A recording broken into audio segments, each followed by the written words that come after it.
Washington. This your boy,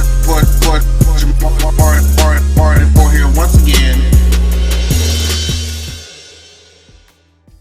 Hey, what's going on YouTube? It's your boy Jamari4 here once again. I know I haven't uploaded any of my videos for Insecure in a while because I kind of fell behind on it, but I caught back up. I wanted to make sure that I caught this reunion, you guys.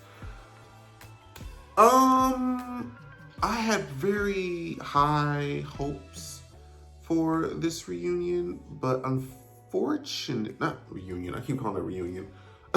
Finale. This was supposed to be the finale of season 4 of Insecure.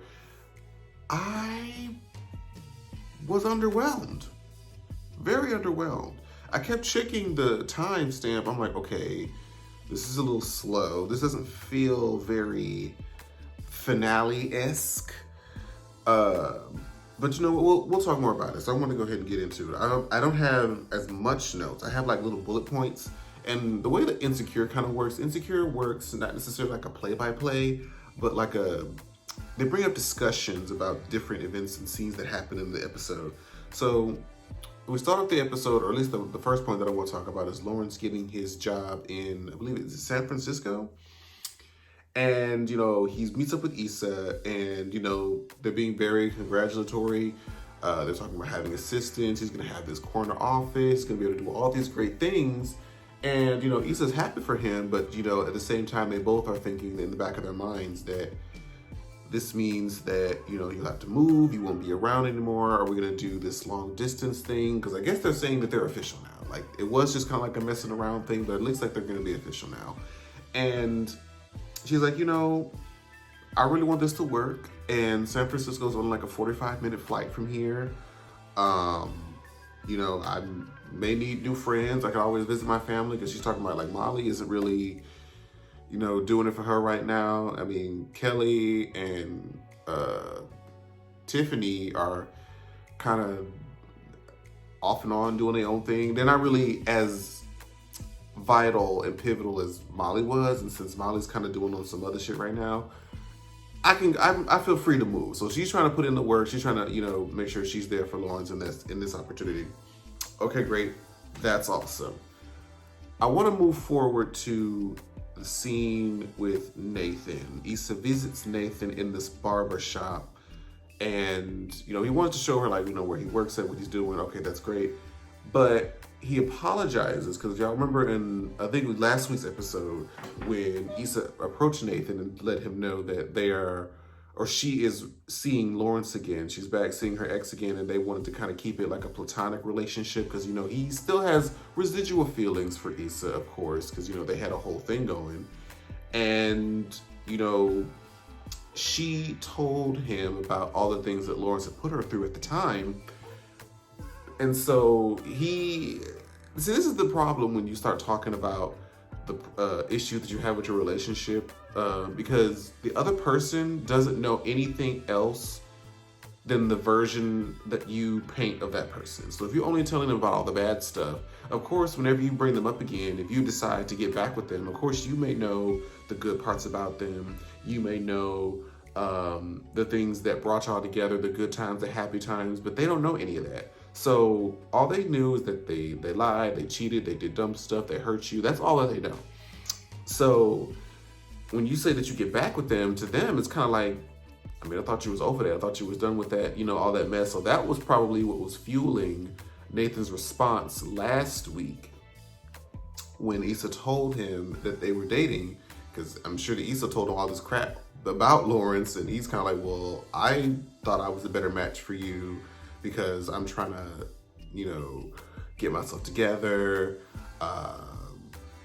You know, he cheated on you and all that stuff. Or I mean, no, you cheated on him, and y'all just had all this drama. So he's trying to plead his case because he has his own residual feelings for Issa. But of course, Issa kind of went back at him and was like, you know, at least he didn't leave. You know, she's kind of standing up for her man.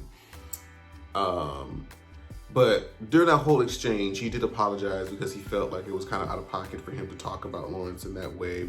And it was just because of the residual feelings that he had. And I'm glad that he took, you know, that mature approach, because, you know, a typical, you know, dude would be like, you know, nah, fuck that man or whatever, and would have been really petty about it. But I'm glad to see Nathan kind of like taking responsibility. Um, he was open about his bipolar diagnosis last week, so that was really positive to see. And do I believe that they will continue in a platonic way? Maybe, but considering the events that happen later on in the episode, that kind of, well, it puts things as a big question mark, and we'll get to that sooner or later, or towards the end of the episode. I do want to move on to Molly and Andrew. Now, we see Molly and Andrew at what seems to be a work event for Molly. She's there looking at her coworkers. She had told them all about, I forget his name. Is it Torian? I believe this was his name. The coworker that she kind of goes head to head with at work. I guess she had described to him, and he's like playing the game and trying to figure out who it was, what person in the crowd was Torian, and they guessed it. So it looked like, they were having this good time, and one of Molly's other coworkers came over and tried to invite them out to this event or this after party, and Molly was like, yeah, sure, we'll go. But then you could tell that Andrew kind of didn't really want to go, and Molly was like, okay. That kind of felt odd, because usually Andrew's the one that wants to try to go out, be with his friends, and do stuff. So it's just like, oh, well, it is what it is. So they get back, and you could tell that the vibe is really off. Like, he's kind of short with her. Like, he's exuding this attitude. And then, so he was going to, I think he was going to watch like the finale of this Looking for LaToya show that they've been watching all season. And Molly was like, you better not watch that without me, and blah, blah, blah. Like, when you're a couple and you watch things together, you want to watch the finale together. And so that's kind of what she was on. But he kind of did this whole like, oh yeah, we'll just do everything on your time like always. And she's kind of like, well, what was that about? Like, where'd that come from? And so he unloads like all these sort of pent up feelings. They have this discussion about, I feel like I always bend over backwards for you, and when you want to do something, but when I want to do something, it's always different. And I'm like, wait a minute. I know that Molly can be a lot, but maybe I'm forgetting something, because it seems like she has been trying to really make this work, even though she's, had not had the best methods in regarding to her relationship with Issa and the block party and how he was helping Nathan and all that stuff. She was trying to be somewhat protective of this relationship. So it was weird to me for him to view it this way. I need someone to help me understand, because I feel like I'm missing something. I was very taken aback by what Andrew was saying. I'm like, that's a whole different 180 than the chemistry they were having in, oh God, where'd they go? Was it Mexico? I forget where they went. But all the chemistry that they were having on vacation, and then all of a sudden, now you feel like you've been feeling like this for a while. I don't get it. But in the midst of their doing this argument, Kelly keeps calling, and Molly finally picks up the phone. And we move to where Molly goes to Tiffany's house, and Issa's there, a couple of other friends are there, and Kelly's there, and apparently Tiffany has been missing for a certain number of hours. And of course the husband is, frantic, wondering where his wife is. And he's calling, I don't know if he was calling the police or he was on hold with somebody. And of course, I think I can't remember what is it 48 hours? 36 hours? I forget how many hours have to be passed or for the police to be considered a missing person. So they're just like, they're trying to figure out ways that they can find, what happened to Tiffany. They sort of hunt her down essentially to this hotel. But I wanted to quickly talk about this particular scene with Kelly, because I feel like Kelly's character is really designed to sort of balance out a lot of these emotional moments in the show that are really introspective, and she has to be there for the comedy. While they're on this bus, they're going to track her down on this bus, and Derek, or Tiffany's husband, Derek, is talking about how I knew she was unhappy. I knew she, was feeling some type of way about the baby. She was probably suffering from postpartum depression, but I didn't think it would get this bad.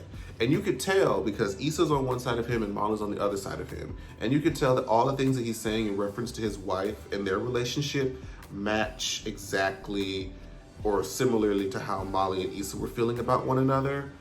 And I think they were listening. I like to believe that they were listening, and they sort of felt like, they're seeing this sort of a reflection of their relationship happening in front of them being manifested.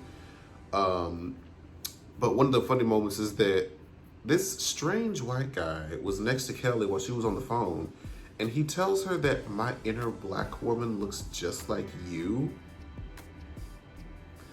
That was very annoying. I'm like, what does that even mean? What? That was very strange and kind of gave me an attitude just by looking at it. And then if it wasn't him, it's this bus driver. The bus driver, I mean, I know that they have like their regulations. They're not supposed to stop, whenever you told them to stop. But if you're passing by my block or my stop that I just, it was like an emergency or something, you could easily, especially if we're coming up on a red light, you could just let me out. You could just let me out. It will take you no time. But they push the emergency button and they leave.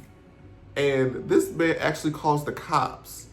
And I liked how when I guess the cops got involved and Kelly started to be like, okay, so you better turn this into like a black issue because I can take a taser and all that stuff.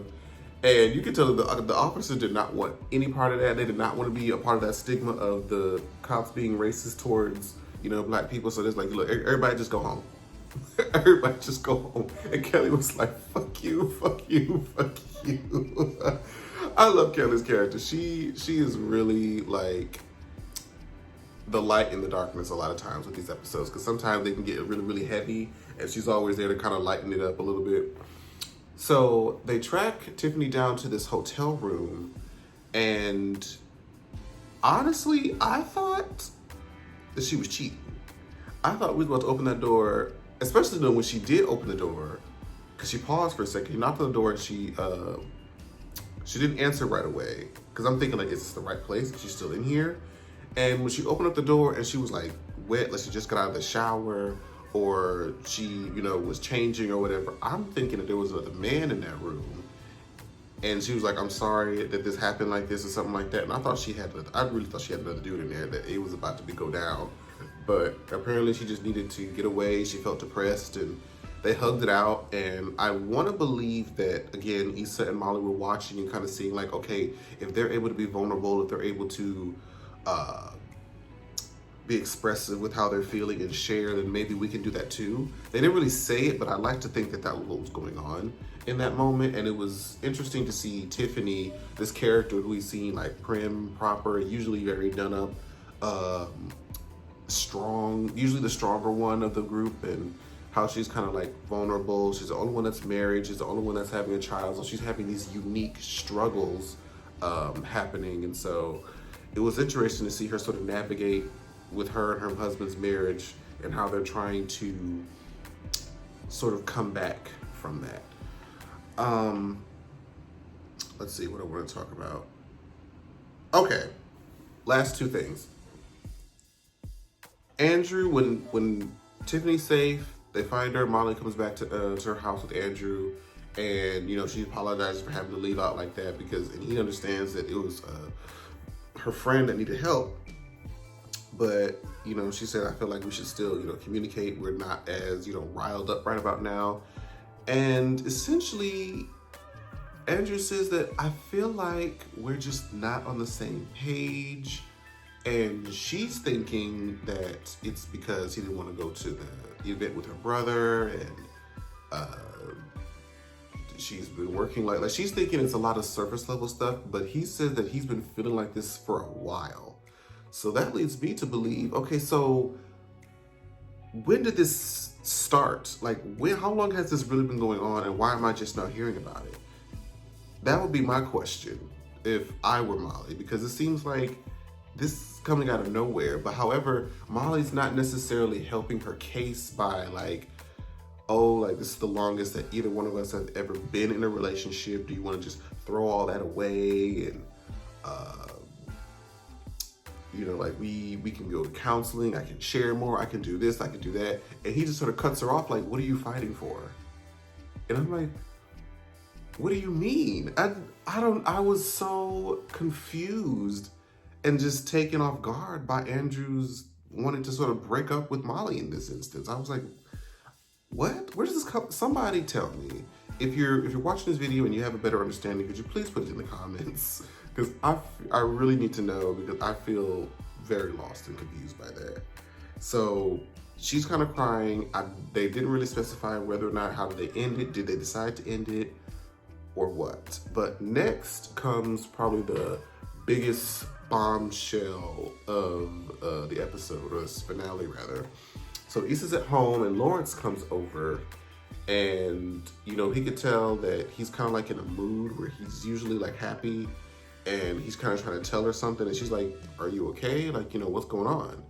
And he's like, you know, Condola came over last night because she wanted to talk. And when Issa asked, like, what does she want to talk about? They pan over to their conversation with Lawrence and Condola in the apartment, and she says that she's pregnant. I said, oh, God. Damn. Oh Lord. This could not have been a worse thing to have happened. Because of course he doesn't want to be a father right now, just with where he's at in life. Then he doesn't want to have a baby with a woman that he's not really trying to be with at all. And then it's at the same time, he doesn't want to be a typical, you know, stereotypical black father, where not being involved in the children's life because they don't want to have anything to do with the mother. I mean, even though she does say, like, I don't really want anything from you, you can be as involved as you would like. But the thing is, even though you say that, like, as a man, you'll feel guilty, you'll still feel responsible to be a full-time father, because you don't want the child to suffer just because you don't have a good relationship with their mother. And it's even worse hearing this news as Issa, because if y'all remember, I think it was the season 2 finale when she was sort of imagining this whole life with Lawrence. She imagined having the house, the marriage, the child, and the fact that he is having this child with Condola as his firstborn, potentially, with someone who he doesn't want to be with, and it's not her, like that moment or like that milestone, as they talked about in the after show, is being taken away from her.